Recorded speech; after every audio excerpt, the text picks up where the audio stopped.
Pour la part, je m'appelle Olivier Legault, je suis directeur service conseil à Rue Principale et je serai votre hôte aujourd'hui. Puis je débute avec quelques consignes d'usage, hein, donc je sais qu'on commence à être habitué, mais on ne sait jamais. Donc c'est ça. Nous invitons à ouvrir vos caméras et à veiller à garder vos micros fermés tout au long du panel. Donc c'est toujours plus convivial quand on se voit. Bien entendu, ceci dit pour limiter là, les problèmes de son et d'écho, hein, on vous demande d'ouvrir votre caméra, bien entendu, juste quand vous avez à intervenir. Et on vous invite à le faire, bien entendu. Vous pourrez nous faire part de vos questions et vos commentaires via l'outil de discussion sur Zoom. Pour accéder à cet outil, il suffit de survoler le bas de votre fenêtre Zoom et de choisir l'option Converser avec l'icône d'une bulle que vous voyez généralement, c'est ça, avec la bulle. Vous devez être habitué à ça maintenant. Et puis voilà, ou bien vous pourrez aussi intervenir pendant la période d'échange en utilisant le bouton lever la main. Donc, si vous avez la dernière version de Zoom, là, vous avez une série de réactions. Là, vous avez l'icône réaction, vous pouvez lever la main en cliquant sur cette icône-là et en prenant la parole par la suite. Puis l'événement d'aujourd'hui est enregistré, comme vous avez pu le constater. Et pour celles et ceux qui souhaitent poursuivre, je vous invite à rester au-delà de l'heure annoncée de 13h30, puis on pourra poursuivre officieusement jusqu'à 14h si le cœur vous en dit. Donc, mais tout d'abord, je vais passer la parole à Philippe Cousineau-Morin, qui est responsable de l'initiative Parlons Territoire. Donc, Philippe, c'est à toi. Merci Olivier. Alors, bonjour tout le monde. Merci d'être là à cette rencontre. On a tenu plusieurs rencontres Parlons Territoire. Donc, je vais juste vous présenter de quoi il s'agit. Donc, la raison, si vous voulez, qui nous rassemble ce midi. Donc, je suis effectivement responsable au sein de l'Alliance Ariane, de l'initiative Parlons Territoire. L'Alliance Ariane, donc, qui, depuis 2015, milite pour une politique nationale de l'aménagement du territoire. Et donc, depuis que le gouvernement a lancé cette démarche d'une conversation, effectivement, qui s'appelle sur une stratégie nationale d'urbanisme et d'aménagement des territoires, nous, on s'est donné pour mission d'informer, d'outiller, de mobiliser donc les professionnels, les citoyens, les groupes dont vous êtes sur les enjeux d'aménagement du territoire partout au Québec. Puis ce midi, on a une thématique plus particulière. Alors, je vous fais simplement vous partager une diapositive pour vous présenter ce que le gouvernement a mis sur la table. Une petite seconde. J'imagine que vous voyez comme ça mon écran. Si ça ne fonctionne pas, vous me le dites. Alors, voilà. Une démarche gouvernementale initiée au début de l'année 2021, qui est orchestrée par le ministère des Affaires municipales et de l'Habitation, qui porte sur 5 grands thèmes que sont la gouvernance, la croissance urbaine, les milieux de vie, la ruralité, et les finances et la fiscalité. Tous des thèmes qui se déclinent là, en différents sous-thèmes. Je n'ai pas dit, mais pourquoi on parle de ça à ce moment-ci? Bon, vous l'avez peut-être vu dans nos promotions, ça fait bien sûr 40 ans là, que les grandes lois cadres en aménagement du territoire, en urbanisme, en milieu agricole sont force de loi au Québec, mais il y a bien des enjeux, que ce soit ceux de la vitalisation des cœurs de quartier, des cœurs de village, mais aussi l'étalement urbain, la pression sur les milieux agricoles, les enjeux de logement, les environnements favorables ou défavorables aux saines habitudes de vie, plein d'enjeux structurels qui nous poussent à réfléchir à la question de l'aménagement et des enjeux conjoncturels aussi, comme la pandémie, l'espace public, les inondations, la crise du patrimoine, donc plein de choses qui peuvent nous toucher puis qui touchent tous les milieux du Québec. Alors, je reviens à ma diapositive. Donc, le gouvernement dépose cette semaine même son document d'orientation préliminaire. Donc, la consultation publique va se poursuivre à partir d'aujourd'hui. Donc, consultation publique et aussi tournée régionale de la ministre. Donc, vous pourrez vous prononcer, on nous dit jusqu'en septembre de cette année, pour une politique qui sera rédigée plus tard cet automne et livrée au début de l'année 2022. Je ne l'ai peut-être pas dit, mais est-ce que c'est pas strictement une réforme des lois? C'est une réforme possible des lois, des cadres, donc c'est une vision. La ministre l'a bien dit, on veut une vision moderne du territoire, de qu'est-ce qu'on doit en faire pour un socle commun, tel que l'était la demande de l'Alliance Ariane au départ. Alors, voilà, j'ai parlé rapidement des mécanismes de consultation. Il y en a eu d'autres. Vous pourrez aller les consulter sur le site du ministère des Affaires municipales, mais simplement vous dire que, j'arrête mon partage ici, que c'est une occasion que nous avons rarement de mettre sur la table qu'est-ce qu'on veut faire de nos territoires et avoir des jalons pour les décisions du quotidien, que ce soit pour les acteurs publics et les acteurs paragouvernementaux, les acteurs privés, savoir où on s'en va dans nos différentes régions puis dans notre vision d'aménagement du territoire et d'urbanisme au Québec. Alors voilà, bonne rencontre à tous.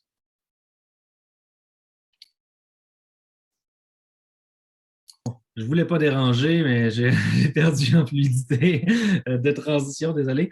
Donc, merci Philippe pour avoir un peu cadré dans quelle démarche finalement on s'inscrit aujourd'hui.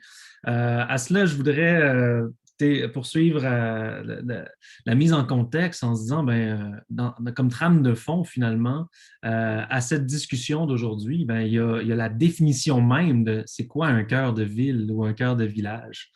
Et finalement, quel rôle on joue, quel rôle on souhaite que ça joue dans notre territoire, dans la vie quotidienne des gens. Il faut toujours ramener ça aux humains qui habitent le territoire. Et finalement, qu'est-ce que ça signifie aussi? Donc, c'est à la rue principale, on utilise le vocable cœur de collectivité, donc un peu pour rassembler les noyaux villageois, les cœurs de quartier ou les centres-villes. Donc, c'est un peu ces nœuds-là dans le territoire. Puis, on souhaite qu'ils soient bien entendu au cœur des différents mouvements qu'on retrouve dans un territoire, au cœur des préoccupations. Et donc, c'est bien entendu ce qui est difficile, c'est de créer ce mouvement social-là pour que finalement, ça soit une construction collective. Hein. S'il n'y a pas de volonté et d'engagement politique et de la population à avoir un cœur de collectivité dynamique, on n'y arrivera jamais finalement. Donc, est-ce qu'il y a une culture du cœur de collectivité et comment on la nourrit? Puis après ça, une fois qu'on nourrit ce momentum-là, que c'est une volonté collective qu'on se donne, comment on réussit à intervenir et c'est quoi nos cadres d'intervention? Donc, c'est à plein de niveaux finalement qu'on peut penser à comment positionner ces cœurs de collectivité-là dans notre quotidien, ces cœurs de ville et village. Donc aujourd'hui, on a la chance d'avoir trois panélistes qui ont les deux mains dans les cœurs de collectivité, dans les cœurs de ville et village à différents niveaux.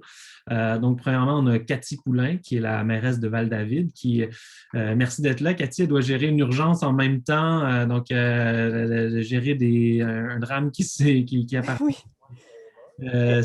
Est arrivé cette nuit dans votre municipalité. Oui, effectivement. Donc, je m'excuse, je risque d'être interrompue. Vous allez vivre la réalité d'une mairesse en direct. Il y a la résidence pour aînés qui a dû être évacuée étant donné un sinistre. Donc, heureusement, il n'y a personne de blessé. Les gens ont été pris en charge et sont relocalisés, mais il y a en ce moment une rencontre avec la Croix-Rouge pour s'assurer de la suite des choses. Donc, je suis en direct de la rencontre. Alors, merci de me pardonner si j'ai des interruptions et si je vais essayer d'être focusée le plus possible. Merci beaucoup. Donc, est-ce que j'y vais d'entrée de jeu? Je suis content un peu vous présenter, mais si ça brûle pour point, je peux. Je pense que ça vaut quand même une petite introduction. Juste pour dire après, on aura Béatrice Alain du Chantier de l'économie sociale et Jean-Pierre Bédard du regroupement des sociétés de développement commercial du Québec.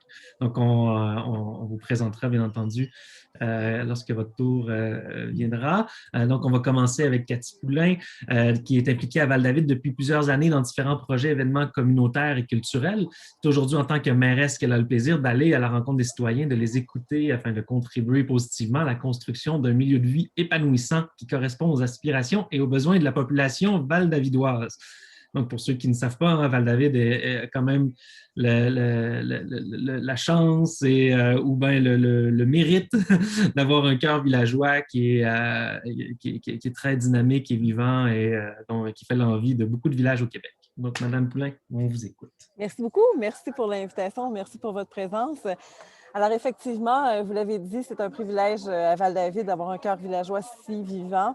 Moi, je ne suis pas une spécialiste, je ne suis pas une urbaniste, je peux simplement observer ce qui va bien à Val-David puis ce qui doit être encouragé là, à mettre en place. Donc, pour susciter la réflexion, parce que c'est ça un peu l'exercice qu'on fait ensemble, c'est susciter une réflexion pour mieux participer par la suite aux démarches là, qui ont cours, qui sont effectivement historiques. Donc, ce qu'on observe à Val-David, c'est un cœur de village qui est très riche. Nous sommes une population de 5000 habitants. Et ce qui fait la différence, c'est que c'est un village habité. Donc, une communauté qui est très présente et qui s'implique énormément depuis toujours. Et la municipalité n'a eu qu'à accompagner finalement cet engagement-là citoyen. Donc, c'est entre autres pour ça que le cœur du village de Val-David est riche et offre une multitude de services, mais aussi tout ce qui concerne là, une culture particulière et une collectivité qui est riche et qui est présente pour prendre en charge les besoins. Donc, ce qui fait que un des premiers outils qui fonctionne bien à Val-David, c'est justement ce soutien-là à la collectivité. Et ça prend des ressources, ça prend du budget. C'est souvent, lorsqu'on planifie le budget, on va répondre aux besoins essentiels qui sont les travaux publics, la gestion des matières résiduelles, la sécurité publique. Là, on en a un exemple ce matin, là, ça coûte très cher. Donc, on va répondre aux besoins essentiels d'abord. Et souvent, ça peut être tentant de couper là, dans les services à la communauté, comme la culture, les loisirs et tout ça. Je peux comprendre qu'on arrive à devoir faire ça. Cependant, Val-David est l'exemple même que lorsqu'on investit dans notre culture, dans nos loisirs, dans notre communauté, bien, le village est vivant et dynamique et c'est un investissement à long terme. Parce que moi, je constate qu'il y a beaucoup de petites municipalités qui mettent sur pied des programmes, des projets, des activités pour ramener cette vitalité-là et c'est dur à construire un tissu social qui est riche et diversifié. Alors, ça vaut la peine d'investir parce que les bénéfices sont extrêmement pertinents par la suite. Donc, ça, c'est une chose. C'est aussi grâce à cette implication-là citoyenne qu'on constate que les gens se sont mobilisés pour protéger leur cœur de village. Donc, l'urbanisme aussi, la municipalité a aussi accompagné cette protection-là de notre cœur villageois. Je vais vous donner un exemple. Il y a une épicerie qui est au cœur du village et pour ce genre d'épicerie-là n'est pas vraiment rentable en soi pour les grandes surfaces, pour les grandes, le mot m'échappe, là, mais les grands noms là, de l'alimentation. Donc, eux, ce qu'ils cherchent à faire souvent, c'est de déménager ces petites épiceries-là sur des routes un peu plus achalandées. Donc, nous, on s'est battus, la communauté s'est battue pour conserver l'épicerie à l'intérieur du village, au cœur du village. Et c'est ce qui fait que le cœur du village a continué d'être habité parce que si l'épicerie déménage, à ce moment-là, la pharmacie va suivre, les restaurants vont suivre et on se retrouve avec une dévitalisation du cœur villageois. Donc, la municipalité a accompagné cette mobilisation-là qui s'est faite, entre autres par le biais de l'urbanisme. Donc, on a fait en sorte qu'on a restreint la possibilité de faire des grandes surfaces sur la route principale du ministère là, qui jouxte le village et on a facilité au plan de l'urbanisme la conservation et la protection de notre épicerie. On a aussi instauré un plan d'implantation et d'intégration architecturale au cœur du village, donc qui fait en sorte qu'en plus de la réglementation, il y a cet outil-là, le PIIA, qui fait en sorte que les commerces qui s'établissent et les différents usages doivent respecter une vision. Et cette vision-là, c'est justement celle de continuer à avoir un cœur de village qui est habité, qui est accueillant et qui est convivial. Donc, ça, ce sont deux éléments, là, celle du soutien à la collectivité, à la culture et celle d'utiliser des outils d'urbanisme qui assurent une protection de nos acquis ou sinon la création de l'accompagnement d'implantation d'acquis au cœur du village qui peuvent être intéressants. Sinon, Béatrice Picard va parler tantôt, juste après moi, de l'importance de l'économie sociale. C'est effectivement une façon d'avoir des entreprises et des entrepreneurs qui ont à cœur la communauté. Heureusement, à Val-David, il y a justement des entrepreneurs qui souhaitent travailler avec la communauté. Alors, ils sont toujours présents lorsqu'on a des activités pour soit commanditer, soit être des partenaires. Donc, c'est ces entrepreneurs-là qui ont à cœur la communauté. C'est aussi un autre outil là, pour assurer une vitalité et une richesse communautaire. Alors, je vais m'arrêter là parce que là, je suis un petit peu perturbée. Je peux répondre aux questions pour la suite. J'espère que ça va pour la mise à table.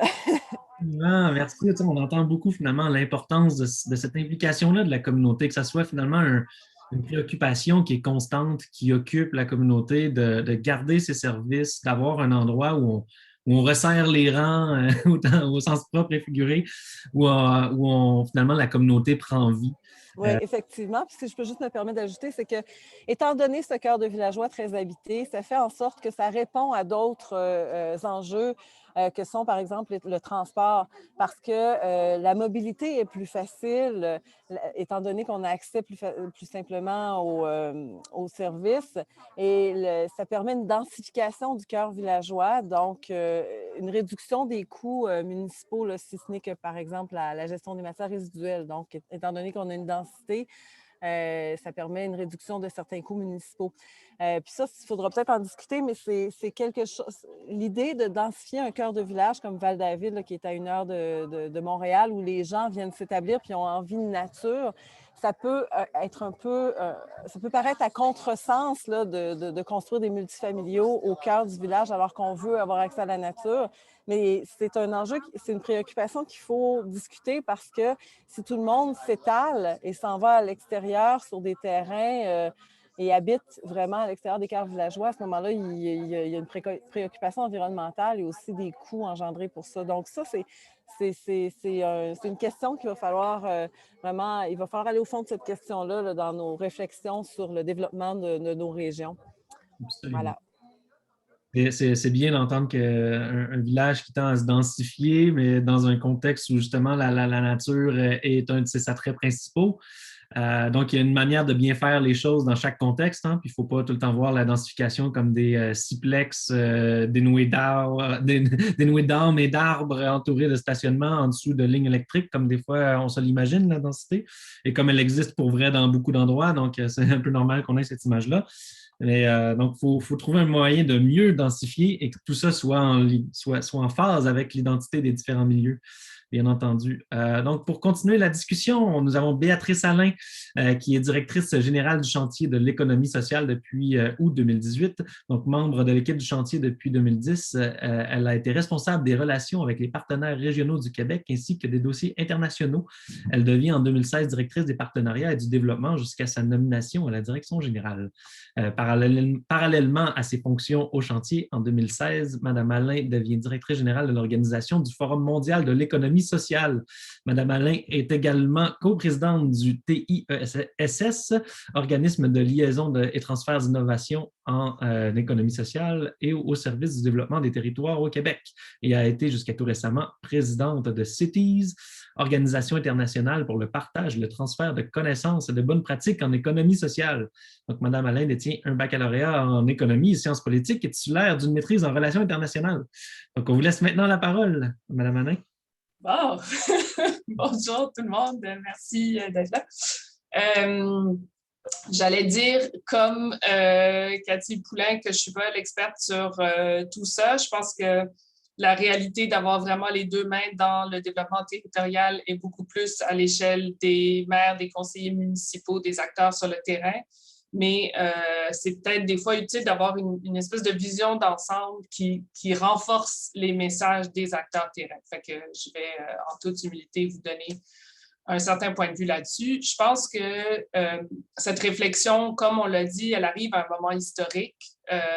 C'est historique qu'on fasse une démarche de ce type-là au Québec, mais c'est un moment historique aussi au Québec où je pense qu'il y a une prise en compte de certains enjeux de société, notamment la question environnementale. Je vous rappelle qu'on était 500 000 à marcher à Montréal sur la question environnementale. De plus en plus, on prend conscience que notre modèle de développement fait face à certaines limites et des dégradations environnementales qui sont graves. Donc, que ce soit les persistantes inondations, que ce soit les réflexions autour des terres agricoles qu'on a au Québec, comment on les préserve, comment on les valorise, dans quelles conditions on produit, comment on paye les travailleurs, combien de pesticides on met, où est-ce qu'on produit, comment on transporte. Les terrains contaminés dans plusieurs municipalités, mais particulièrement à Montréal, tout le débat autour de l'Est de Montréal. Et ce débat autour de la densification qui a des considérations environnementales, mais plus largement, puis la COVID vient exacerber ça. Ben, si je peux travailler de chez nous, est-ce que j'ai besoin de me déplacer pour aller à Montréal? Après ça, comme on le disait, je pense qu'il y a des enjeux de société autour de la densification, mais il y a aussi des préférences individuelles. Donc, moi, j'aime mieux être à la campagne qu'en ville. Mais il y a aussi un cadre légal qui permet, je pense qu'on doit faire des choix de société et on doit respecter des préférences individuelles, mais on doit aussi donner aux acteurs les moyens de mettre en œuvre quelque chose qui est cohérent et dans le meilleur des cas et de ne pas exacerber des problèmes dans le pire des cas. Donc, une municipalité qui va dézoner des choses pour avoir plus de revenus, c'est un problème. Comme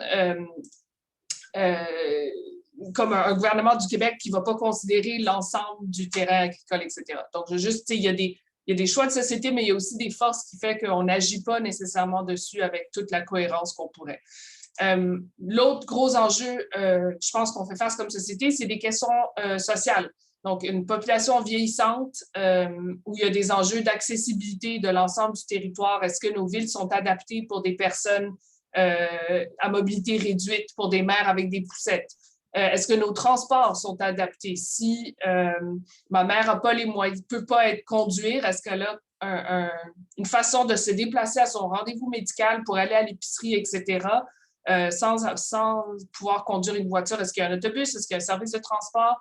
On l'a vu encore pour la COVID, les services essentiels puis de proximité. Combien de temps ça prend pour avoir accès pour aller voir mon médecin, pour aller à l'épicerie? Est-ce que c'est 10 minutes à pied ou c'est 2 heures en voiture?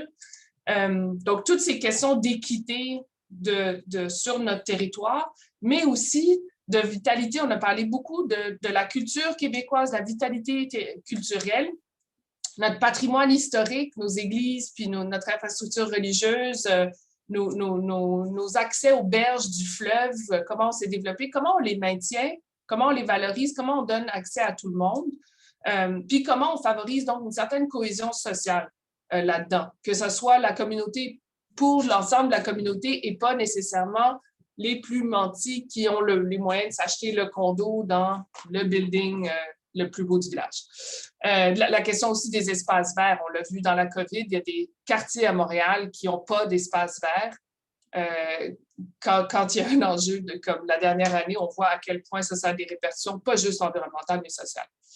Je pense qu'on peut compter on a des leviers importants pour nous aider à faire ces choix de société plus durables sur le plan environnemental et social.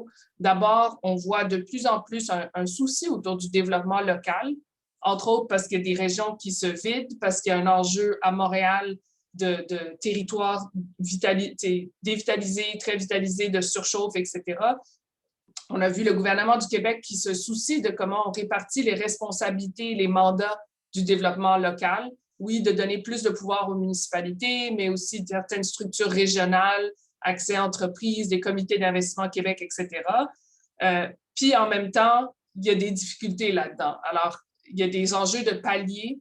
À Montréal, il y a des quartiers qui se développent, mais il faut garder un terrain pour une école. Mais ça ne relève pas nécessairement de la municipalité. Comment on est cohérent là-dedans? Comment les logements vont se développer aux côtés de services essentiels puis que les actions des différentes municipalités vont être alignées. D'autre part, des questions comme l'emplacement d'un centre commercial, la gestion des berges d'une rivière, etc. Il faut avoir une vision d'ensemble parce que si c'est traité par chaque municipalité, à un moment donné, on rentre dans une compétition entre nous ou une incohérence sur le plan social ou environnemental. Donc, il faut avoir un certain cadre qui permet une cohérence puis qui nous enligne, qui limite la tentation pour un acteur moins bienveillant ou responsable de partir tout seul puis d'avoir des impacts sur les communautés autour. Au-delà de l'économique, je dirais qu'il y a au Québec, on valorise de plus en plus cette question de l'appartenance territoriale. On l'a vu encore dans le temps de COVID, mais je pense qu'on en parle de plus en plus, le sens d'habiter chez soi. Pourquoi on habite à Val-David, à Montréal, à Chibougamau? Parce qu'on se sent là, de chez nous, parce qu'on est attaché à ce territoire-là, à ces paysages, à ces bâtiments, à cette histoire. Et là-dessus, il y a une tradition au Québec de mobilisation citoyenne qui peut être harnaché pour maintenir et donner vie à ça. Pour autant qu'on accueille les idées des citoyens, qu'il y ait des lieux d'animation, de réflexion collective autour de ça et qu'il y a une certaine redevabilité par rapport à ça. Personne n'a le goût de s'impliquer dans un processus pour lequel la décision va être prise ailleurs, que ce soit les citoyens avec la municipalité, les municipalités avec le gouvernement du Québec. Il faut qu'on ait notre mot à dire de qu'est-ce qui a du sens chez nous. Les efforts pour conserver et valoriser le patrimoine naturel et historique, je pense, prennent de plus en plus d'ampleur. Puis ça, c'est un exemple où ça ne sera pas une politique unique pour tout le monde. Telle église, ça vaut la peine de la maintenir. Telle église, ça vaut la peine de la reconvertir. Telle église, ben, peut-être qu'elle n'est plus en état d'être conservée. Il faut avoir l'écoute des gens sur qu'est-ce qui est possible. La question un territoire plus durable et résilient, je pense qu'on l'a vu tant avec un choc comme la pandémie, un choc comme les inondations, des chocs climatiques qui vont arriver. Comment est-ce qu'on a des milieux qui sont capables de se prendre en charge quand il y a un incendie, quand il y a une éclosion dans une résidence? Est-ce qu'on se connaît assez pour pouvoir déplacer des résidences, des bureaux, services d'urgence, etc., collaborer? Je pense qu'on prend de plus en plus la mesure de l'importance de cette résilience aujourd'hui et de ne pas gérer juste en silo, chacun sa fonction. Puis, évidemment, je vous parlerai au Québec, on peut compter sur des pratiques collectives, que ce soit en agroalimentaire pour préserver le patrimoine, pour les questions de logement. On a une longue tradition en économie sociale, donc des coopératives ou des OBNL, c'est-à-dire des structures créées par les citoyens, gérées par les citoyens pour offrir une réponse appropriée pour notre milieu, qui va donc viser des choses comme l'accessibilité des soins ou des services pour la communauté, accessibilité physique puis accessibilité financière, puis la qualité, parce qu'on est géré par nous. Donc, on a un souci de ce qu'on fait, plutôt que gérer au profit d'un investissement, d'un rendement pour un investisseur. Donc, il y a tout un écosystème de soutien à ces initiatives en économie sociale qui est vraiment une caractéristique du Québec, puis qui est une force importante sur laquelle on peut miser. Je vais juste nommer peut-être quelques freins que je vois.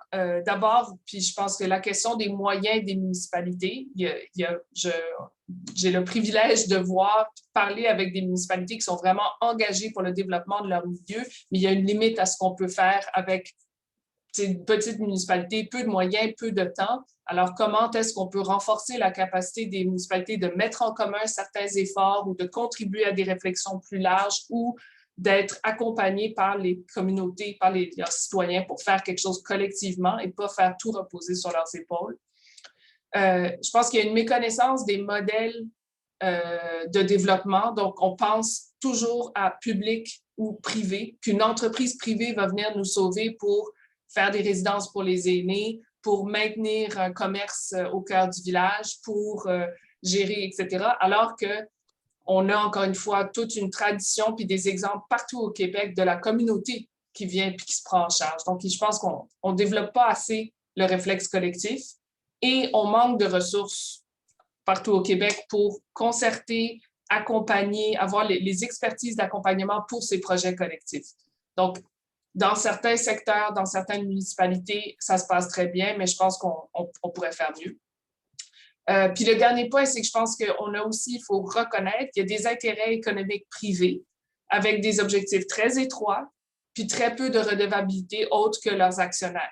Puis ça, je pense que quand on pense au mieux, puis à tout ce qu'on veut faire, il faut aussi considérer qu'il y a d'autres intérêts qui, eux, développent, puis flippent des rues principales un peu partout, développent des tours de condos ou des centres commerciaux. Alors, comment on va baliser ça sans enlever un marché, puis toute la vitalité, puis le développement économique, mais se donner un cadre où tout ça a du sens, puis ne vient pas défaire les efforts ou l'histoire des communautés partout au Québec. Merci. Il y a énormément de bons points, de points très intéressants, Mme Allain, dans tout ce que vous venez de dire.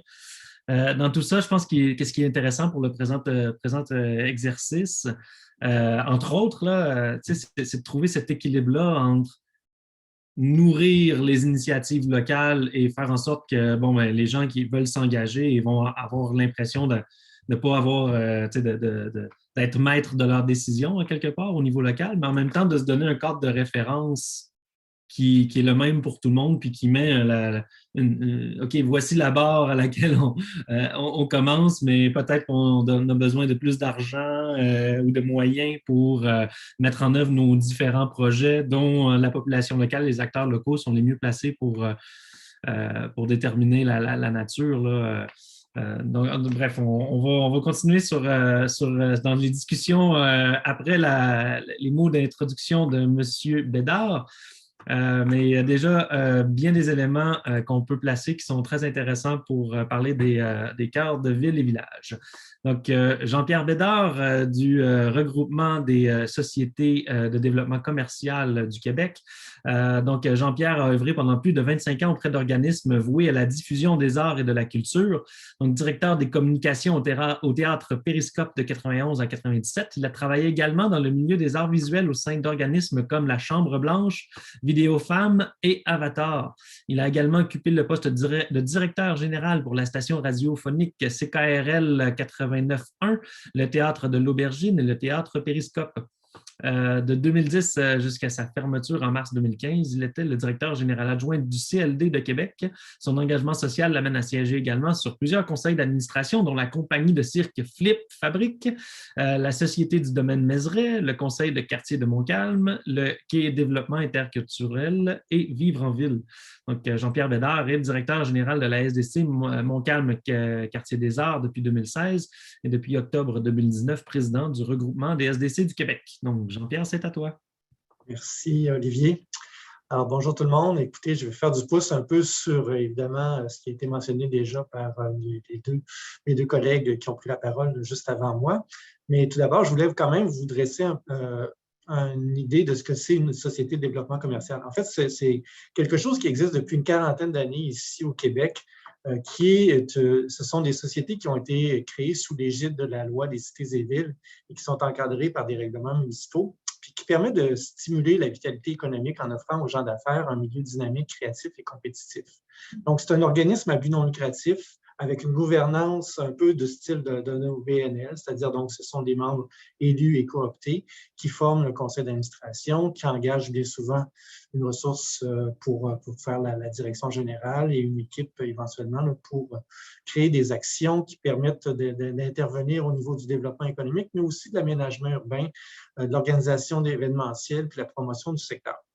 Donc, promotion, attraction, rétention, ce sont un peu des mots-clés du travail qui est fait sur une base un peu hyper locale au niveau du développement économique et particulièrement donc structuré autour des centres-villes ou des cœurs de villes et de villages et aussi de quartiers parce que les fusions municipales ont évidemment amené à des créations de quartiers ou d'arrondissements qui sont évidemment des anciens cœurs de villes et villages et qui bien souvent ont mis en place aussi ces sociétés de développement commercial-là pour s'assurer un peu donc, du dynamisme du secteur. Donc, en fait, pour poursuivre sur ce que Béatrice mentionnait, c'est sûr qu'au niveau des SDC, nous, tout ce qui concerne le soutien de l'offre commerciale au cœur des villes, villages et cœurs de quartier, ça reste pour nous quelque chose d'essentiel. En fait, le commerce de proximité sont ceux qui dynamisent les centres-villes. Les artères commerciales et les noyaux villageois, ils sont souvent accessibles même aux personnes qui ne sont pas motorisées. Ils permettent de réduire donc les distances parcourues, ils favorisent un mode de vie physiquement actif parce qu'ils vont se déplacer soit à pied ou soit à vélo ou avec les transports collectifs. Puis l'achat local dans nos commerces de proximité, c'est quand même 2,5 fois plus d'emplois locaux que ça va générer. C'est plus de 50% aussi des revenus qui vont être réinvestis dans l'économie locale. Puis, c'est 100% des taxes et des impôts qui vont être payés chez nous, donc pour soutenir notre société. Donc, on voit vraiment l'effet structurant que peut avoir une offre commerciale de proximité. Donc, l'achat local, on est dans une tendance assez lourde présentement. Je pense que c'est un des éléments positifs de la pandémie que d'avoir sensibilisé la population à l'importance de l'achat local. Et ça, je pense qu'il faut vraiment s'assurer de dégager des fonds pour du soutien massif à une offre commerciale de proximité, puis que les municipalités aussi puissent disposer donc de mesures appropriées pour favoriser aussi l'intégration de ces commerces de proximité-là dans leur centre-ville, que ce soit par le biais de mesures qui permettraient de faire un congé de taxes ou une subvention pour la première année d'installation dans un artère. Ça peut être des éléments qui vont permettre de pouvoir créer cette masse critique-là de commerce de proximité sur les artères et revitaliser en fait ces éléments-là qui sont essentiels en fait au dynamisme, en fait, de nos cœurs de ville et villages. Puis sans ce soutien-là, bien évidemment qu'il n'y aura pas un effet domino sur des éléments associés des services publics, aussi, évidemment, des services, la restauration aussi de bâtiments patrimoniaux et autres. Je pense qu'il faut aussi, puis je pense que le gouvernement a intérêt à adopter une politique d'achat responsable. En fait, l'État puis les municipalités devraient davantage travailler à l'approvisionnement local plutôt que de faire le plus bas soumissionnaire, comme c'est un peu la norme présentement. Je pense qu'il y a une réforme qui pourrait être intéressante. Je ne sais pas si, évidemment, c'est du côté de l'aménagement du territoire qu'on peut faire ça, mais nonobstant ça, ça reste une mesure qui, je crois, pourrait devenir des éléments très structurants et permettre de créer donc des clients qui sont captifs d'une certaine façon et qui vont permettre de pouvoir bien pérenniser ces commerces de proximité-là dans les secteurs.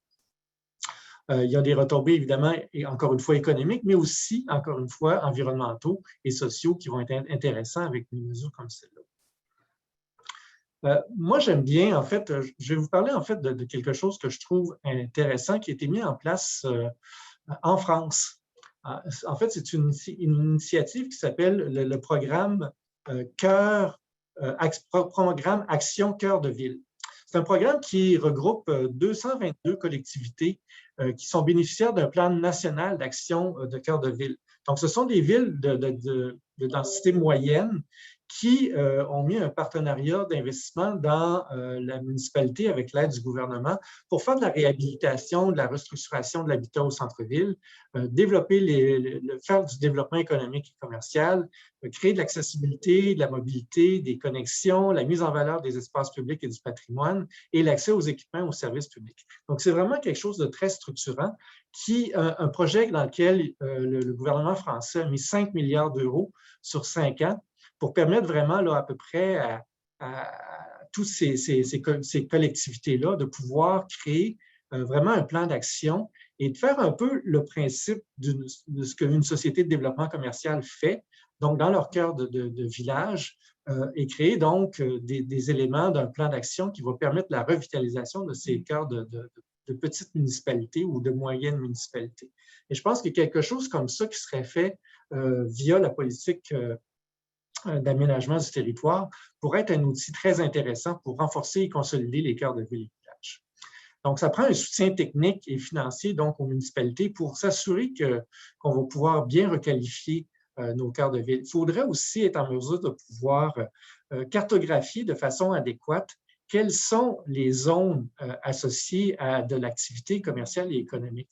Et ça, je pense que oui, effectivement, il y a le zonage municipal qui fait en bonne partie, mais on n'a pas une cartographie nationale de comment, en fait, est structuré ces éléments-là. Et pourquoi pas faire un peu comme on a fait avec nos territoires agricoles et créer des zones protégées de développement commercial. Et peut-être que ça aussi, ça pourrait être une avenue intéressante à développer qui permettrait de pouvoir s'assurer de diminuer en fait l'impact de l'étalement urbain et de créer en fait des zones en périphérie, souvent des grands axes routiers, où se fait un développement commercial qui vient bien souvent dévitaliser l'ancien centre-ville du secteur.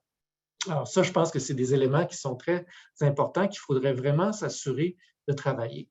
Un autre élément aussi que je trouve intéressant et important peut-être, on sait que dans nos centres-villes, il y a souvent aussi une spéculation immobilière qui crée en fait des coûts de location, des coûts de locaux qui sont de plus en plus exorbitants et qui évidemment font en sorte que c'est plus accessible aux petits commerçants indépendants de proximité. Alors, comment pallier à ça? Je pense qu'il faut s'y pencher et peut-être aussi créer des des organisations à but non lucratif qui seraient une espèce de bras d'une municipalité et qui permettraient l'acquisition par les collectivités d'édifices ou de commerces qui sont jugés prioritaires dans le secteur. Donc, sur un modèle justement d'économie sociale, que ce soit une coopérative ou un OBNL, qui viendrait en fait diminuer en fait l'impact de la spéculation dans un secteur et s'assurer aussi peut-être d'avoir les bons commerces ou les bons éléments à l'intérieur d'un plan d'urbanisation, plutôt qu'un propriétaire privé qui, lui, finalement, va louer au plus offrant, évidemment, mais qui va peut-être faire en sorte que ça va être une chaîne d'une franchise d'un commerce international qui va s'installer et qui va faire peut-être éventuellement mourir le petit commerce indépendant qui va être situé juste à côté. Donc ça, je pense que c'est des outils, si on avait vraiment des organisations qui pourraient gérer davantage les bâtiments des centres-villes, on pourrait donc faire en sorte de venir amoindrir l'impact de grands propriétaires immobiliers dans nos centres-villes qui viennent quelque part parfois nuire en fait à la revitalisation de ces secteurs-là parce que pour eux, il y a des enjeux fiscaux qui sont intéressants, même parfois, à garder ces édifices-là vacants. Ça leur permet en fait d'avoir des avantages fiscaux qui vont passer dans leurs pertes et diminuer en fait leur pourcentage d'imposition. Donc, il faut pallier en fait à ces situations-là, soit encore revoir évidemment toute la question de la fiscalité pour les centres-villes. Et ça aussi, je pense que c'est quelque chose sur lequel il va falloir qu'éventuellement le gouvernement se penche pour pouvoir permettre aux municipalités d'avoir des leviers financiers autres que uniquement les taxes résidentielles et commerciales comme outil de développement économique parce que ceux-ci sont limités et favorisent en fait parfois justement des décisions qui vont à l'encontre d'éléments qui seraient probants finalement pour le développement. Je pense qu'il faut aussi avoir une politique de localisation des édifices publics. En fait, le gouvernement doit être exemplaire dans son positionnement géographique de bâtiments publics ou de ses sociétés d'État. Je pense entre autres à des situations où la Société des alcools peut être un élément très attractif pour des artères commerciales. Et quand une Société des alcools quitte un centre-ville pour aller s'installer dans une friche en bordure d'autoroute, bien évidemment, elle va favoriser, encore une fois, la dévitalisation de son centre-ville. Et je pense qu'il faut que ces sociétés d'État-là aient un comportement exemplaire et puissent continuer à prendre des locaux qui vont se situer dans les centres-villes pour garder cette vitalité-là. Et la même chose, en fait, pour toute autre société. Je pense qu'il y a vraiment quelque chose qui doit être fait à ce niveau-là. Même chose pour les bâtiments de ministères. Parce qu'il ne faut pas oublier que nos cœurs de centre-ville aussi ont besoin d'une population active autour, mais aussi de travailleurs qui vont venir y dépenser, se nourrir sur l'heure du dîner ou en fin de journée. Donc, ce sont des éléments qui vont permettre, encore une fois, de garder une masse critique de clientèle qui vont permettre à ces commerçants-là de pouvoir bien opérer. On l'a bien senti là, dernièrement avec la pandémie, le télétravail a eu des impacts majeurs sur plusieurs commerçants qui ont évidemment eu à peut-être parfois fermer faute de clientèle parce que leur clientèle était essentiellement une clientèle de travailleurs. Donc, je pense que ce sont des éléments importants qui sont des pistes de solutions qu'on pourrait regarder et qui permettraient de mettre en place des chantiers pour une véritable politique d'aménagement du territoire qui va favoriser une meilleure concertation entre justement les citoyens et aussi les élus des différents paliers pour s'assurer qu'on puisse garder une santé de nos cœurs de collectivité qui sont à quelque part dans des milieux de vie qui deviennent essentiels autant en milieu très urbanisé qu'en milieu plus rural. Et je pense que dans le programme que je vous ai présenté du gouvernement français, il y a ça d'intéressant, c'est que c'est vraiment un programme qui a été mis en place pour les communautés moyennes et petites et qu'il ne faut pas les négliger parce que, évidemment, encore une fois, ça va créer des petits noyaux qui vont encore permettre de diminuer encore l'étalement et donc, encore une fois, être une mesure qui va favoriser un développement durable de l'aménagement du territoire. Voilà, je vais terminer là-dessus. Ben, merci Jean-Pierre. Une fois de plus, il y avait énormément de points intéressants. Je dois avouer que j'ai particulièrement aimé toutes les difficultés qu'on rencontre des fois. On le voit dans toutes les municipalités dans lesquelles on travaille, où il y a des terrains ou des locaux qui sont laissés vacants et que les propriétaires qui n'habitent même pas là, finalement, laissent dormir ça et que finalement, la municipalité a très peu de pouvoir d'intervention pour agir. Donc, finalement, ça devient de la spéculation. Tu as mentionné aussi le besoin de diversifier les sources de revenus des municipalités. Donc, j'aimerais finalement lancer une première question en rebondissant sur ces aspects-là. On sait que la loi sur les compétences municipales interdit aux municipalités d'être des promoteurs immobiliers. Donc, finalement, prive les municipalités de pouvoir acquérir des immeubles et d'avoir, mettons, des loyers commerciaux à loyer modique pour un type de service qui est chancelant dans la ville, mais qu'on veut garder. Ou finalement de faire vivre certains rez-de-chaussée commerciaux. Si vous connaissez Base Commune, qui est un organisme français, eux autres, finalement, ils dédient leurs activités à faire vivre les rez-de-chaussée dans les cœurs de collectivités. Donc ça, c'est des projets qui sont super intéressants, mais finalement, il faut avoir un certain contrôle du foncier. Donc, on sent aussi dans les municipalités qu'il y a une volonté d'interventionnisme de la part des municipalités pour finalement un peu jouer un rôle dans comment ça se transforme le commerce de détail de nos jours. Est-ce qu'on peut contribuer à adapter les locaux commerciaux à l'intérieur pour que ça reflète un peu plus ce qu'on s'attend, puis des locaux commerciaux d'aujourd'hui qui vont être, selon les types de commerce, des modèles hybrides entre l'Internet et l'opinion sur rue. Donc, pour toutes ces questions-là, c'est à quel point finalement, et j'arrive à ma question, on est prêt à donner les outils aux municipalités pour qu'elles soient capables d'intervenir sur leur territoire tout en diversifiant leurs revenus. Sachant que si on est des investisseurs immobiliers, qu'on contrôle aussi la réglementation et la planification du territoire, ça peut mener à des conflits d'intérêts qui seraient des situations qui sont aussi fâcheuses et qu'on veut éviter. Donc, il est où l'équilibre là-dedans? Madame Cathy, est-ce que vous avez des... Oui, effectivement. Bon, tout d'abord, c'est bien beau de donner des outils aux municipalités, mais encore doivent-elles avoir les employés pour les prendre en charge. Moi, je travaille très fort avec le Centre de développement économique des Laurentides, qui est finalement la MRC des Laurentides le CDE travaille avec notre MRC pour le développement économique. Et ce qu'on observe, c'est que les investisseurs ou les groupes, ou les coopératives, par exemple, il n'y a personne pour les accueillir à la municipalité pour prendre en charge leur projet ou les accompagner dans le développement de leur projet. Donc, ils sont accueillis par le service d'urbanisme et les services d'urbanisme fonctionnent avec des règlements.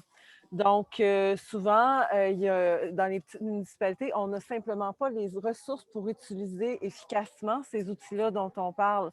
Alors, oui, il y en a plein de programmes, oui, il y en a plein d'outils, mais encore une fois, c'est souvent pas une priorité. Ce sont les services essentiels qui sont des priorités.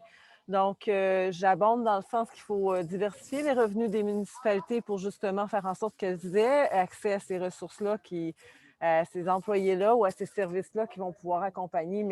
Mais ça doit être intégré à la municipalité parce que je le vois, notre CDE travaille très fort, fait un excellent travail pour justement assurer la vitalité de nos municipalités, mais souvent, elles sont bloquées lorsque les projets arrivent à la municipalité. Donc, ça, c'est une chose. L'autre chose, c'est Justement, on parle dans le schéma d'aménagement, chaque MRC a un schéma d'aménagement où est inscrit justement, où sont inscrits les usages commerciaux et industriels là, pour toute notre MRC. Et chaque municipalité travaille avec la MRC pour la définition de ce schéma d'aménagement-là. Mais au-delà de ça, la réflexion, elle est très complexe et elle s'étale sur plusieurs années. Et c'est difficile d'intégrer les nouvelles préoccupations. Nous, à la MRC, ça fait plusieurs années que le schéma est en élaboration et il n'est plus adapté. Il faut toujours le renouveler on ne l'a pas adopté encore parce qu'on n'arrive pas à le renouveler pour tenir compte, par exemple, des nouvelles questions sur la gestion des eaux de ruissellement. Donc, il y a vraiment un manque de ressources pour être en mode planification adéquate et de vision dans nos municipalités parce que c'est vraiment un champ de compétences qui n'est pas donné à tous les employés des municipalités, puis les nouveaux conseils aussi, là. Donc, selon moi, c'est lié avec une planification stratégique du développement des municipalités et des MRC. Et il y a un enjeu dans le fait qu'il y a des élections municipales aux 4 ans, que les élus doivent s'approprier la planification stratégique et son plan d'action. Et c'est ça, on manque de ressources et de vision dans les municipalités parce que dans le concret, c'est difficile d'arrimer tout ça. Mm-hmm. Mais merci pour ce point de vue du terrain. Béatrice, est-ce que vous aviez quelque chose à ajouter? Bien, je pense que encore, c'est cette réflexion de qu'est-ce qui doit revenir sur les épaules de qui. Je ne suis pas sûre que chaque municipalité doit avoir un employé qui va connaître l'ensemble des meilleures pratiques de occupation transitoire d'un immeuble vacant, puis comment ça se fait, puis comment on appelle, puis des expertises d'accompagnement de toutes les formes de coopératives, d'OBNL, etc., puis où aller chercher le financement, puis les obligations communautaires. Il y a beaucoup d'expertise sur ces questions-là, un peu partout au Québec, mais c'est clair qu'il faut faciliter. Il faut avoir des pôles d'expertise, puis il faut qu'ils soient disponibles. Mais à mon sens, certaines de ces fonctions-là peuvent être un peu plus larges que dans chaque municipalité. Par contre, le bout d'ancrage, une coopérative qui se crée, oui, il faut l'accompagner, mais c'est vrai qu'elle s'installe quelque part sur un territoire. Puis d'avoir ce dialogue-là avec la municipalité, de savoir dans tel local, est-ce que c'est possible, quels sont les règlements, etc. Donc, je pense que pour moi, le fait de sentir la pression dans la municipalité que je dois avoir toutes ces compétences puis les intégrer, c'est aussi parce qu'il y a un manque de communication puis de fluidité dans ces dialogues-là. Puis je dirais que ça interpelle la communauté en premier lieu, de dire les commerçants dans telle affaire, où est-ce qu'il y a des lieux vacants, où est-ce qu'on veut les aménager, quelle est l'intention des citoyens, qui a l'expertise pour nous accompagner là-dedans, pour faire lever des projets, pour accompagner les projets pour qu'ils s'insèrent dans un tissu économique et social, etc. Puis ça passe par, entre autres, cette fonction, je pense, de dialogue puis de connaissance du milieu. Puis dans un contexte où on voit les élus municipaux qui changent énormément, c'est difficile parce que chacun est à apprendre le métier à chaque fois. Et je pense qu'une des solutions passe par c'est pas une solution, mais plus le tissu des résidents, puis les commerçants puis sont forts, puis ont une idée commune de où on s'en va avec notre communauté, puis on est capable d'accueillir des nouveaux élus, puis de dire, parfait, le projet était déjà ici, voici où on veut aller, voici où la municipalité peut aider, voici, tu sais. Mais c'est pas évident à créer cette condition de succès d'une communauté de ces séries.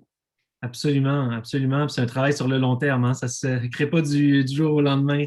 Je voulais juste, avant de passer la parole à M. Bédard pour ce tour de questions, là, signaler que vous pouvez bien entendu ajouter des commentaires ou poser des questions aux panélistes ou entre vous. Donc voilà, c'est fortement encouragé. Si vous voulez prendre la parole, c'est très possible aussi. Simplement, levez la main, s'il vous plaît. Voilà. Sinon, nous avertir que vous prenez la parole ou peu importe. Allez-y quand vous pensez que c'est le bon moment.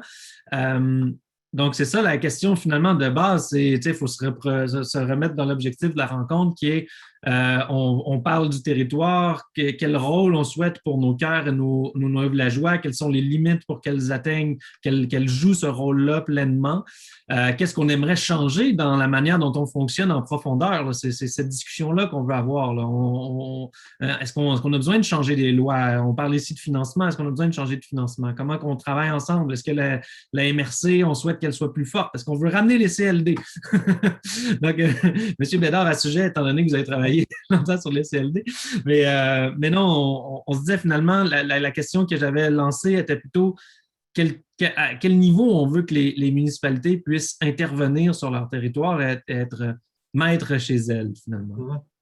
C'est sûr que l'échelle de planification est à revoir parce que la planification se fait à l'échelle souvent locale, mais qui ne tient pas nécessairement compte des dynamiques régionales. Puis, c'est un des éléments qui a favorisé, d'après moi, l'étalement urbain beaucoup dans les RMR du Québec par rapport au reste du Canada. Là, on est les RMR qui s'étalent le plus sur le territoire canadien. Et ça, c'est vraiment parce que, justement, il y a eu cette planification locale qui a créé d'une certaine façon un étalement urbain. Là. Puis je pense que il faut revenir à des organismes de concertation qui vont être un peu, qui sont à une échelle moyenne entre la MRC et le ministère pour créer vraiment une dynamique qui va tenir compte vraiment de l'ensemble du territoire d'une région dans l'ensemble des fonctions qu'on veut y attribuer. Ça, je pense que c'est un des éléments importants qu'il faut que la stratégie puisse mettre de l'avant. Mm-hmm. Bien, merci Jean-Pierre. Donc, on va laisser la parole à quiconque voudrait, dans l'assistance, voudrait poser une question. Donc, on a une question ici de Sarah-Anne. Guillaume lève la main, on privilégie quand même les questions quand on prend la parole. Donc, M. Bazir. Oui, bonjour et merci beaucoup pour cette rencontre. Vraiment, je ne m'attendais pas à des propos aussi progressistes et intéressants et reliés à vraiment la réalité. Je suis dans un petit village et c'est ça, les questions d'embarquer la communauté dans les décisions de la mairie, de la municipalité me touchent vraiment beaucoup et je voulais savoir quelle forme, dans vos exemples, dans votre expérience, ça prend ce genre de co-construction avec les citoyens. Et est-ce que ça peut être des assemblées citoyennes, des budgets participatifs, des choses qui soient peut-être institutionnalisées finalement, que la décision des citoyens soit vraiment prise à long terme dans le processus municipal. Merci beaucoup. Ça rejoint quand même le commentaire de Mme Brazeau aussi. Donc, finalement, comment on réussit à intégrer les citoyens dans ces processus-là et à initier ce mouvement de mobilisation. Qui voudrait commencer? Je peux bien donner un peu l'expérience qu'on vit, nous, ici, dans le quartier Montcalm. Évidemment, une société de développement commercial, donc dans sa structure de gouvernance, comme je vous ai expliqué, il y a des éléments qui sont associés à la loi sur les cités et villes, mais qui font en sorte que la gouvernance, le conseil d'administration, est constitué évidemment de commerçants qui œuvrent dans le territoire et la possibilité donc de nommer aussi des membres cooptés qui peuvent être des citoyens du territoire. Et à travers ça, il y a aussi la ville qui nomme des intervenants sur le conseil d'administration. Donc, ça fait déjà une gouvernance, je vous dirais, mixte qui permet vraiment d'avoir les préoccupations autant des commerçants, des citoyens que de la municipalité autour d'une même table dans la mise en place d'une planification stratégique et d'un plan d'action annuel. Par ailleurs, dans notre cas, moi, j'ai aussi opté pour siéger sur le conseil de quartier, qui est une organisation de consultation citoyenne que la Ville de Québec met de l'avant et qui permet donc aussi, encore une fois, de créer un lien et un pont entre les préoccupations des commerçants et le reste des citoyens du quartier. Donc, de cette façon-là, on travaille sur une base évidemment un peu plus hyper-locale, mais néanmoins, ça donne des outils intéressants pour avoir un arrimage entre les préoccupations autant de la municipalité, des commerçants et des citoyens pour un territoire donné. Madame Poulin. Moi, je peux peut-être rebondir avant que Cathy y aille avec des exemples bien concrets de chez elle. Je pense qu'il y a des conditions en général, puis qu'on les voit, on est de plus en plus sensible à cette question d'habitation du territoire, tu sais, les lieux de rencontre, particulièrement quand on ne pouvait pas aller au théâtre ou au restaurant, les places du village, les rues principales où on a marché, où il y a eu des animations culturelles, où on s'est retrouvés, nos voisins sont devenus précieux. Et ça, je pense que ça fait partie quand même d'un certain conditions de base pour favoriser même qu'un nous se bâtisse. Là où il n'y a pas ça du tout, parce qu'il n'y a pas d'espace vert, parce qu'il n'y a pas de lieu de rencontre, même sur un perron d'église, c'est difficile de parler au nous. Après ça, je pense qu'il y a des espaces de concertation qui sont créés, puis M. Bédard en a mentionné, les SDC, les centres communautaires. Dans certaines villes, il y a encore des CEDEC qui ont vraiment cette vision de développement territorial, mettre des acteurs ensemble pour dire comment on peut développer ça. Donc, c'est important que ces lieux-là soient reconnus, je pense, en premier lieu par les municipalités, mais d'autres, c'est-à-dire financer ou si ce n'est pas un financement à la mission, c'est peut-être héberger dans un espace ou en tout cas donner de l'importance et pas juste soutenu financièrement sur la question de leur viabilité, mais reconnus comme des lieux d'expertise qu'on interpelle. Donc, appeler à ce dialogue-là. Qui mieux que l'Association des commerçants va savoir la condition de ces commerces puis comment on peut travailler ensemble? Il faut interpeller, il faut prendre le réflexe de leur parler et pas de gérer chacun dans son bureau. Puis finalement, oui, c'est sûr qu'il y a des processus comme les budgets participatifs. Il y a des gens qui sont très interpellés. Personnellement, je pense qu'il n'y a rien qui mobilise autant qu'un enjeu que tout le monde comprend. Donc, est-ce qu'on perd le commerce, le magasin général? On doit mettre en place un magasin général ou on veut construire une patinoire. Ou il y a un enjeu de l'église au cœur l'église au cœur du village qui est vide, qu'est-ce qu'on en fait? Je pense que là, il y a un exercice très concret avec un échéancier plus concret qui amène les gens à travailler ensemble puis qui est de l'intérêt de tout le monde que ça réussisse. Et des fois, c'est plus facile à travailler autour de quelque chose de concret qu'un processus institutionnel théorique de participation. Ceci dit, dans ces exercices-là, il y a des échéanciers qui sont difficiles, qui doivent être réalisés, puis ça peut décourager plus que quelque chose de plus théorique. Mais je pense que c'est là qu'on voit des succès, quand la communauté est capable de venir ensemble pour créer le magasin général, pour occuper l'église autrement, pour etc., avec toutes ces idées, ces ressources, la participation des commerces, des citoyens, etc. C'est là qu'on voit ce nous-là se former, puis la compréhension de la participation de tous et chacun. Merci, Béatrice. Je suis entièrement d'accord avec toi. C'est lorsqu'il y a des enjeux que les gens se mobilisent. Moi, j'ai été élue comme mairesse en mettant beaucoup de l'avant la participation citoyenne dans la prise de décision. On a débuté le mandat avec des rencontres, entre autres une sur la sécurité routière, où justement, on voulait réfléchir avec les gens sur les aménagements à mettre en place. Il n'y avait seulement que 3 personnes. Puis, force est d'admettre que les gens sont interpellés ça vient de partout, les besoins de s'investir dans nos vies. On a peu de temps, très peu de temps, donc il faut être réaliste. J'abonde aussi dans le sens que le budget participatif, c'est assez intéressant là, pour impliquer les gens, mais ça va aller chercher seulement une catégorie de personnes. L'idée derrière ça, c'est l'éducation citoyenne, bien sûr, mais ça demande énormément de temps d'investissement, donc c'est vraiment une minorité de personnes qu'on va rejoindre.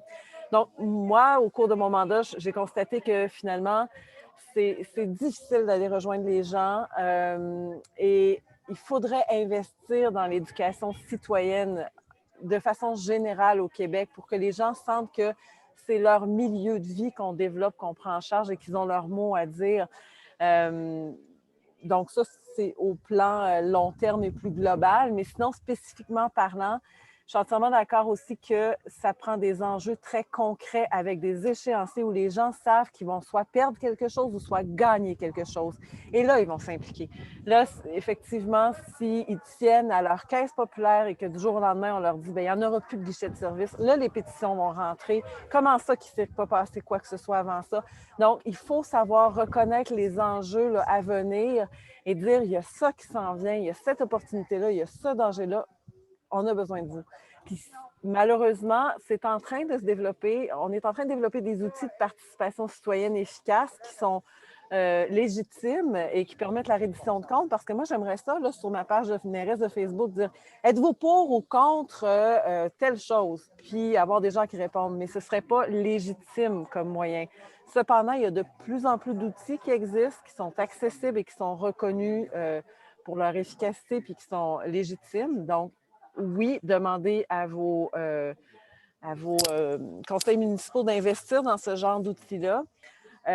Puis c'est important parce que n'importe quel investissement important que la municipalité va devoir faire, bien, elle va souvent devoir le faire par règlement d'emprunt. Et à ce moment-là, les gens peuvent signer un registre pour s'opposer au règlement d'emprunt.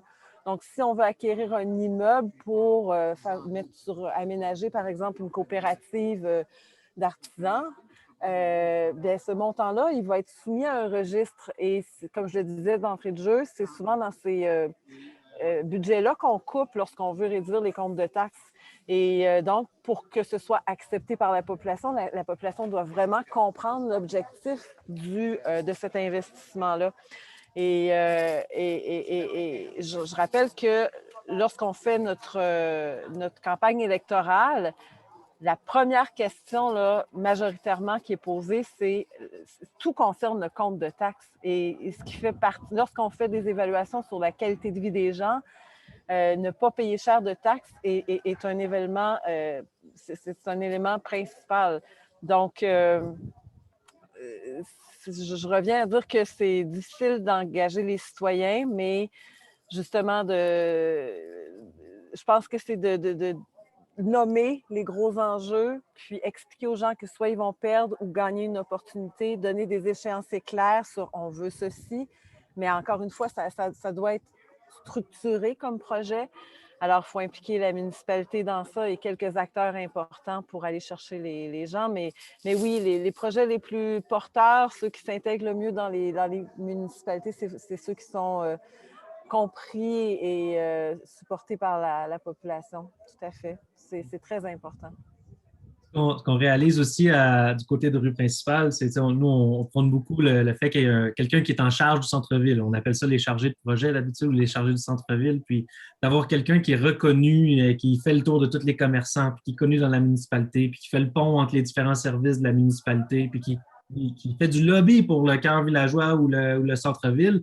Quand vient le temps des budgets, de voter des budgets au conseil municipal, bien, cette personne-là qui est finalement en anglais, on dirait le champion de centre-ville, un peu comme Jean-Pierre le fait pour la rue Cartier. Ça peut être des organismes qui ne sont pas nécessairement municipaux. Hein. Ben ça joue un rôle parce que quand finalement, plus on est connu dans la communauté, ben plus on devient la personne à qui on veut aller. On va aller discuter des différents projets. Et je peux juste ajouter ma voix à tout le monde qui disait que finalement, ça prend un projet concret aussi pour mobiliser. Puis, ben, faut pas manquer le bateau quand on a ces projets-là. Ben, il faut toujours qu'il y ait une mise en contexte qui essaie de donner des éléments qui éduquent les gens aussi sur la réalité qu'il y a derrière tout ça. Hein. C'est toujours plus difficile et plus complexe qu'on le pense, là, sauver une église ou amener des commerces au centre-ville. Donc, c'est tout ça, c'est des opportunités finalement pour engager des discussions qui sont plus larges aussi. Monsieur Pagé-Plouffe. Merci, Olivier. J'ai pris quelques notes pendant la discussion. Là.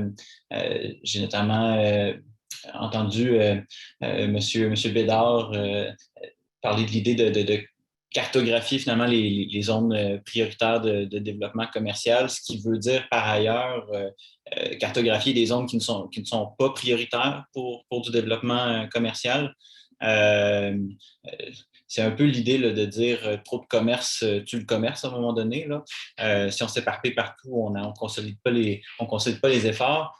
Et ça, à mon avis, cet exercice-là, la bonne échelle pour le faire, ben, c'est probablement pas local, mais c'est même quelque part entre le régional et le niveau québécois, probablement. Là. C'est un exercice qui nécessite des ressources d'une bonne envergure.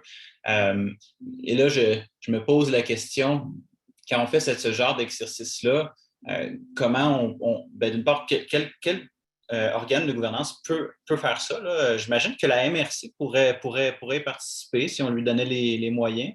Mais je ne sais pas, Jean-Pierre, si M. Bédard, si vous avez une réflexion là-dessus, quel niveau de gouvernance pourrait arriver à faire ça? Et comment tout de même, si on monte un peu plus haut dans l'échelle, comment on garde le lien avec les populations qui sont localement mobilisées justement à assurer la vitalité là, de leur cœur? Moi, je pense, en fait, l'idée, dans un premier temps, c'est vraiment de connaître la réalité, donc de la cartographier. Qu'est-ce qu'on va en faire une fois qu'on aura fait cette cartographie-là? Là, ça tombe évidemment dans un dialogue, je pense, qu'on doit avoir, où il faut vraiment que ce soit aussi du bottom-up, où les citoyens pourront se prononcer sur est-ce qu'on souhaite préserver ces zones commerciales-là ou est-ce qu'on souhaite faire autre chose avec. Mais je pense que la décision pourrait être prise à un niveau peut-être justement de région administrative plus que de MRC. Ça, je pense vraiment que c'est peut-être le niveau de gouvernance décisionnelle qui pourrait être intéressant à avoir versus donc après ça une décision gouvernementale. Mais je le vois vraiment dans une perspective où on fait des constats. Une fois que ces constats-là sont faits, là, on retourne vers les citoyens pour voir s'ils sont d'accord avec le fait de préserver ces zones-là ou pas. Mm-hmm. Super intéressant. Est-ce que Mme Malin est-ce que vous avez un autre point de vue ou quelque chose à ajouter là-dessus? Mais j'imagine dans tous les cas que il serait souhaitable d'inscrire ça dans la stratégie nationale d'aménagement du territoire. Puis après ça, dans la mise en œuvre de la stratégie, on laisse intéressant la région administrative. Je ne sais pas si demain matin, ils arriveraient à le faire. Il faudrait leur donner les moyens, certainement. Tout à fait. Peut-être le seul point que je rajouterais, puis je l'ai déjà dit, mais l'importance de quand même avoir un cadre général et cohérent. Parce que oui, la spécificité puis les priorités locales, mais à un moment donné, ça peut dériver. Il peut y avoir des gens avec des courtes vues, puis il y a un impact. Il y a des échelles, encore une fois, la gestion d'un fleuve, puis ses berges, ou la gestion généralement de nos terres agricoles ou plein de choses. À un moment donné, il faut avoir des objectifs d'ensemble, puis que tout le monde justifie comment ils se rangent dans ce cadre-là, à leur façon, avec leurs moyens. Mais on ne peut pas juste gérer chacun dans son coin. Absolument. En fait, c'est vraiment un point très important, là,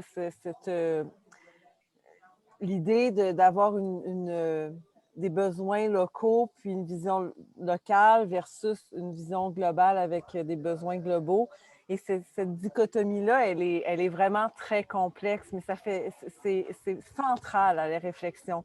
Parce que moi, je le vois, là, les maires et mairesses, on veut développer nos municipalités en fonction des besoins de nos citoyens parce que c'est eux qu'on croise, c'est eux qu'on entend. Donc, on est redevable à eux d'abord et avant tout. Alors, lorsqu'il y a des contraintes ou des règlements ou des lois qui sont au-dessus de nous, lorsqu'elles vont à l'encontre des besoins de nos citoyens et de notre population, mais à ce moment-là, on est pris entre l'écorce et l'arbre. Et c'est important d'avoir des lois et des règlements globaux parce que c'est plus simple après ça de dire, bien, la stratégie d'eau potable, on n'a pas le choix d'y adhérer, on n'a pas le choix d'installer des compteurs d'eau dans vos habitations parce que ça fait partie d'une stratégie globale d'économie d'eau potable. Étant donné que tout le monde le fait au Québec, c'est davantage facile de le justifier auprès de notre population. Même chose pour la gestion des matières résiduelles, même chose pour l'utilisation du plastique. Lorsqu'il y a des projets ou en tout cas des éléments comme ça qui sont difficiles à faire avaler, j'aime pas le terme, là, mais à faire accepter, merci, désolée, par les citoyens, bien, lorsque tout le Québec s'y met, c'est beaucoup plus simple. N'empêche qu'on est élu pour répondre aux besoins de nos communautés et on défend leurs besoins, donc ça peut aller à l'encontre de la vision globale des règlements. Donc, pour les conseils municipaux, c'est vraiment, les élus, les maires, c'est vraiment difficile de se mettre en porte-à-faux par rapport à les besoins de leur population. Par exemple, en termes de développement, lorsqu'on se fait imposer des limites au développement de nos villages, ça vient mettre un frein à notre entrée d'argent de financement. Donc, ça devient un peu complexe. Et ça, c'est central, selon moi, la vision globale, la vision locale, comment on arrime ça ensemble, puis comment on outille aussi les municipalités et les conseils municipaux à vivre cette dualité-là. Parce que, comme je vous dis, il y a quelqu'un qui l'a écrit dans le chat, qui sont les conseils municipaux? Bien, ce sont des gens comme vous et moi qui n'ont pas nécessairement l'expertise pour savoir bien comprendre ces enjeux-là. Donc, il faut les considérer, là, comment bien arrimer ces deux visions-là. On a sûrement le temps pour une dernière intervention. Donc, si c'est un commentaire ou une question, on a Catherine Vallière-Roland qui a la main levée, donc on vous écoute. Oui, bonjour. Catherine Vallière-Roland, je vais vous poser ma question avec beaucoup de modestie parce que ce n'est pas mon champ d'expertise. Moi, je travaille dans le domaine des droits de la personne au gouvernement du Québec, mais je me présente aussi aux prochaines élections municipales à Québec pour le Parti Québec fort et fier. Puis, je vous dirais que le développement de cœurs de quartier, c'est vraiment... c'est tout à fait en phase avec notre vision là, de l'aménagement du territoire. Puis c'est pour ça que je suis ici pour vous entendre. J'ai entendu des choses vraiment très intéressantes. Moi, ce qui va m'intéresser, c'est vraiment de travailler avec ces organismes dont vous avez parlé un peu plus tôt à différents moments, que ce soit des OBNL ou, Madame Alain, vous avez parlé aussi de tout un écosystème en économie sociale. Donc, moi, ce qui m'intéresserait, c'est de voir comment les villes, la Ville de Québec peut mieux soutenir ces organismes-là. Donc, quelles mesures concrètes peuvent être prises pour renforcer leur capacité, pour qu'ils deviennent encore plus efficaces dans la réalisation de leur mandat, puis devenir un joueur qui est encore plus important. Donc, si vous avez là, des suggestions à cet égard-là, je vais être tout à fait à l'écoute. Merci beaucoup. M. Bédard, Mme Alain, par la suite. Oui, bien, rapidement, en fait, je l'ai quand même énoncé dans mon petit laïus du début. Il y a des mesures fiscales qui peuvent être mises en place qui pourraient vraiment être des éléments qui sont probants pour permettre là, vraiment d'accélérer ce processus-là. Je pense entre autres, comme je l'ai mentionné, à des congés fiscaux pour peut-être la première année quand on s'installe sur un artère principale. Ça peut être un élément qui peut vraiment être très intéressant. Aller chercher des subventions salariales pour des commerces qui s'ouvriraient dans ces artères-là. Ça peut être des petits outils qui seront pas trop lourds aussi pour les entrepreneurs commerçants détaillants et qui vont leur permettre en fait de pouvoir choisir de s'installer dans ces zones-là plutôt que justement, encore une fois, dans une friche d'autoroute. Madame Alain. Je pense que la question est opportune. Je pense qu'on a un webinaire sur les liens entre les municipalités et l'économie sociale ce jeudi, si je ne me trompe pas, à midi. En fait, on voit un peu partout au Québec des stratégies de municipalités de taille différentes pour développer l'économie sociale, que ce soit une stratégie en économie sociale, une politique d'économie sociale. C'est différentes façons où les municipalités, parce qu'une entreprise d'économie sociale, comme elle est redevable à son milieu, elle est à peu près l'organisation de développement économique qui ressemble le plus aux intérêts de la municipalité, c'est-à-dire comment on soutient notre monde et pas juste comment je réponds aux besoins pécuniaires de mes investisseurs. Donc, on voit des initiatives à travers la direction de développement économique pour soutenir l'émergence puis le développement d'entreprises, notamment connaître ces modèles collectifs, puis être capable de les accompagner puis les financer. On voit aussi des pratiques très intéressantes justement, comme on a parlé aujourd'hui, d'appeler des organismes d'économie sociale pour répondre à un besoin. Fait que, qu'est-ce qu'on fait avec le gros édifice religieux? Comment on peut développer ou maintenir on manque de résidences personnes aînées, puis tout le monde quitte pour devoir aller en ville. Comment on peut en développer?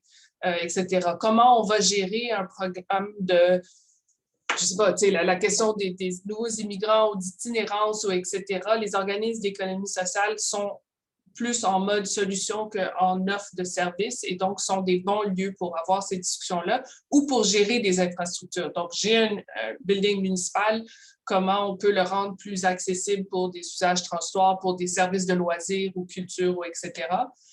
Et sur la question des marchés publics, les municipalités achètent des produits et services pour eux ou facilitent, donnent des contrats pour l'entretien de certains bâtiments, etc.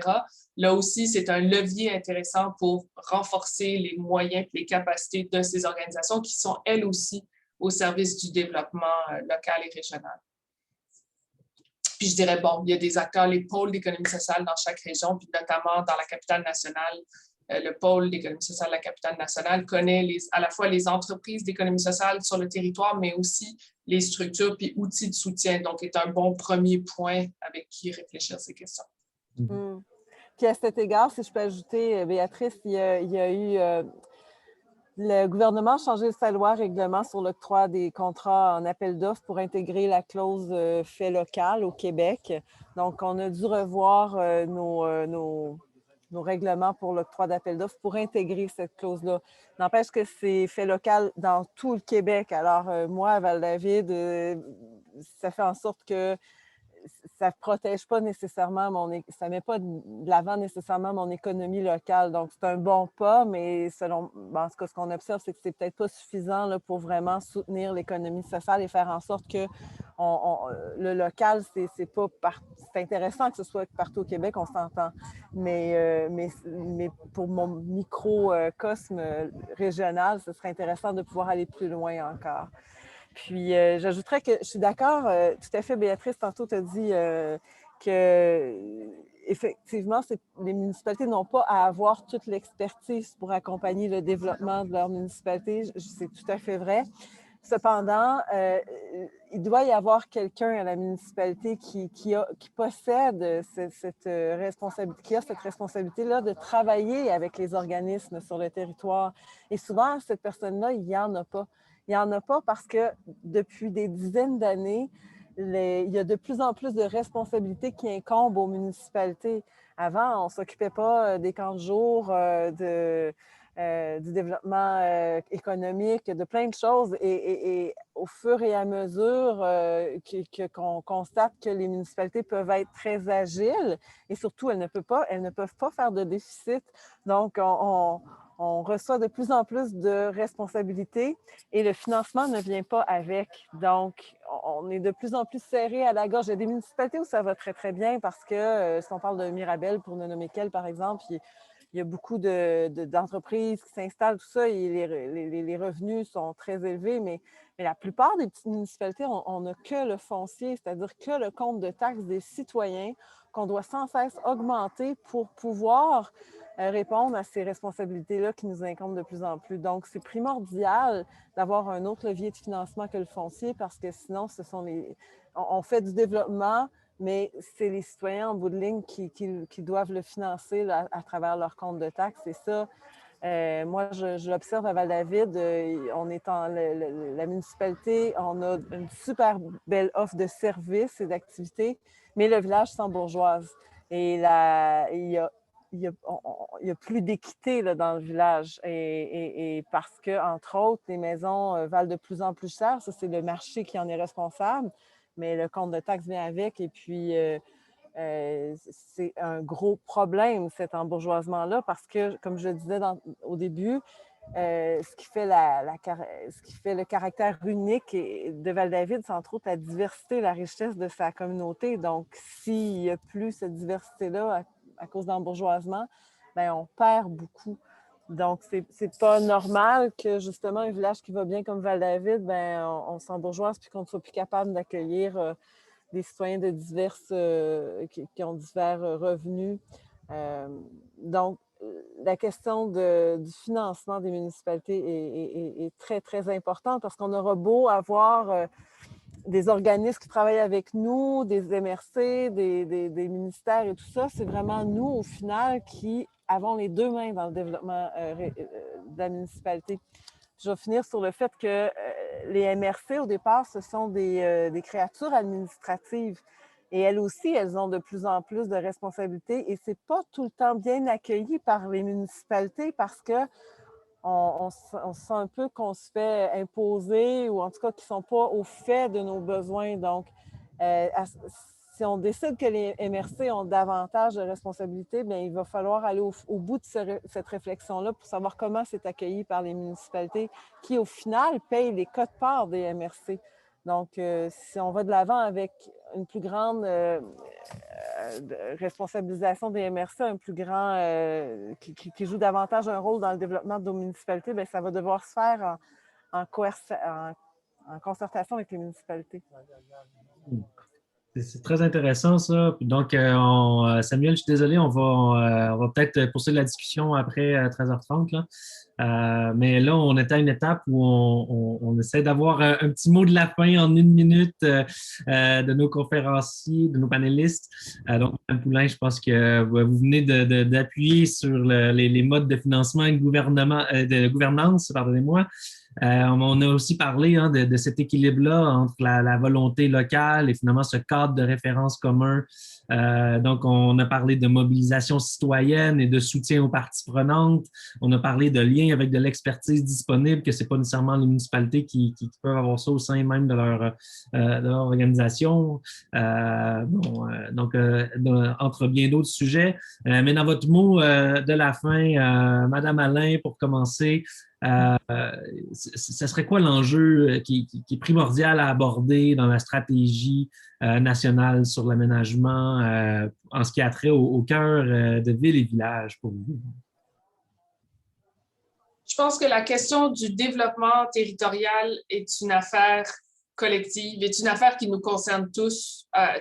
Comme Québécois, si on tient à la durée, à notre vitalité culturelle, à notre vitalité territoriale, à notre résilience environnementale, alors juste le regarder sous l'angle des entreprises ou de l'habitation ou de l'agriculture, ou de la responsabilité des municipalités puis du gouvernement du Québec est trompeur. Il y a des efforts, il y a des choses qui relèvent des individus et des efforts qui relèvent de la communauté, incluant la municipalité, la citoyenneté. Il faut le voir comme une affaire collective qui s'imbrigue. Et pour ça, je pense qu'il faut avoir les moyens pour s'arranger entre nous puis départir qui est responsable de quoi dans le temps. Parce que certains processus pour revitaliser une rue principale ou un bâtiment patrimonial, ça prend plus que 2 minutes. Dans les expertises, dans le respect des expertises, des besoins, des priorités locales, mais de voir ça comme juste l'exercice d'une municipalité ou juste l'exercice du gouvernement du Québec, je pense qu'on perd les idées puis les moyens, notamment des citoyens puis des organisations qui aussi se soucient du développement régional, que ce soit la Chambre de commerce ou les entreprises d'économie sociale. Mais je pense que autant il faut interpeller le local, autant l'heure est à comprendre que c'est un enjeu national, que la vitalité pour tous est en cours si on n'a pas un cadre plus cohérent puis durable. Donc, un exercice de communication quand même pour appuyer cette idée-là. La faire connaître. Monsieur Bédard. Bien, je pense que ça va nous prendre vraiment une politique nationale d'aménagement du territoire, pas juste une stratégie, là, quelque chose qui va avoir un peu plus de mordant pour s'assurer vraiment qu'on puisse développer notre territoire de façon intelligente, dans une perspective aussi de développement durable. Et puis dans ce sens-là, évidemment, il faut que nos milieux de vie, nos cœurs de ville et villages soient des éléments centraux de cette politique d'aménagement du territoire parce que c'est la richesse de ces milieux de vie-là qui va créer vraiment un sentiment d'appartenance fort et qui va permettre vraiment un développement cohérent du territoire. Ça, il va falloir évidemment qu'en même temps, on puisse travailler sur la modification de la fiscalité des municipalités. C'est essentiel, Madame Cathy l'a bien mentionné, là, il faut vraiment qu'il y ait une réforme fiscale parce que sinon, c'est trop lourd pour les municipalités de la façon dont c'est fait présentement pour qu'ils puissent être en mesure de pouvoir mettre des mesures intéressantes. Et il va falloir que le gouvernement puisse justement aider aussi les municipalités financièrement pour la mise en place de tous ces éléments. Il y a 2 éléments que je veux rajouter avant de terminer. L'importance des artères commerciales comme rue, comme espace public et que la rue commerciale peut aussi devenir un lieu partagé et pas uniquement pour les véhicules automobiles. Il faut que ce soit des endroits pour les piétons, pour les cyclistes, davantage. La pandémie a permis ça aussi à plusieurs endroits, de créer des zones piétonnières sur les artères principales. Et je pense que c'est un avenue qu'il faut aussi encourager et voir se développer davantage dans le futur. Dernière chose, reconsidérer aussi les centres commerciaux comme des espaces qu'il va falloir revoir un peu dans leur requalification, en fait, d'espace sur le territoire. Créer du logement peut-être par-dessus ces zones-là. Mm-hmm. Oui, on revient à la densification en finale. Madame Poulain, vous aviez dit quelque chose qui ressemblait à une conclusion tout à l'heure. OK, je voulais être sûr de ne pas vous couper la parole. Donc, je voulais vous remercier énormément. Donc, Cathy, Béatrice et Jean-Pierre d'avoir pris ce temps-là avec nous, d'avoir nourri la réflexion et la discussion.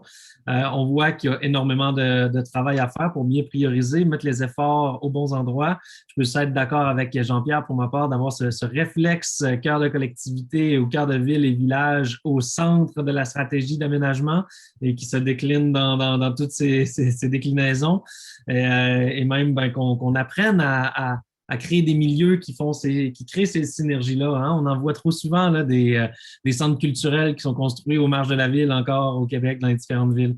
Donc voilà, merci à tous, merci à tout le monde d'avoir été là. Je passe maintenant la parole à Philippe pour un dernier petit mot sur la stratégie nationale d'urbanisme et d'aménagement des territoires et la politique d'aménagement du territoire, comme soulignait Jean-Pierre.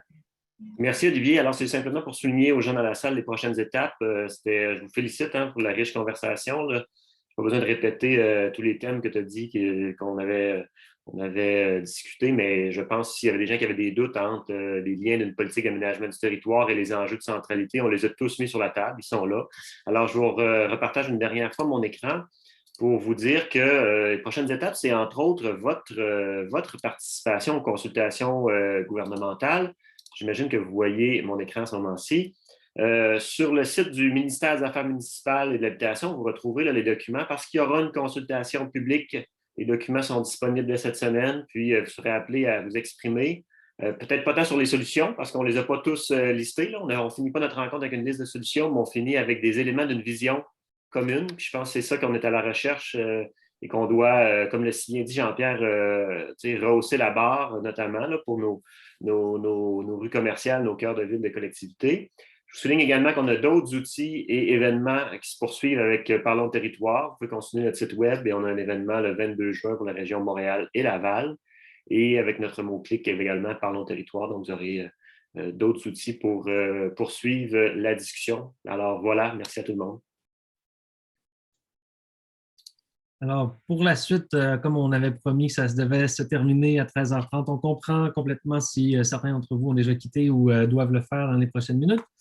Sinon, on peut continuer la discussion de manière plus informelle. Et donc, peut-être juste en discutant comme ça, prenez parole. Il y avait Samuel qui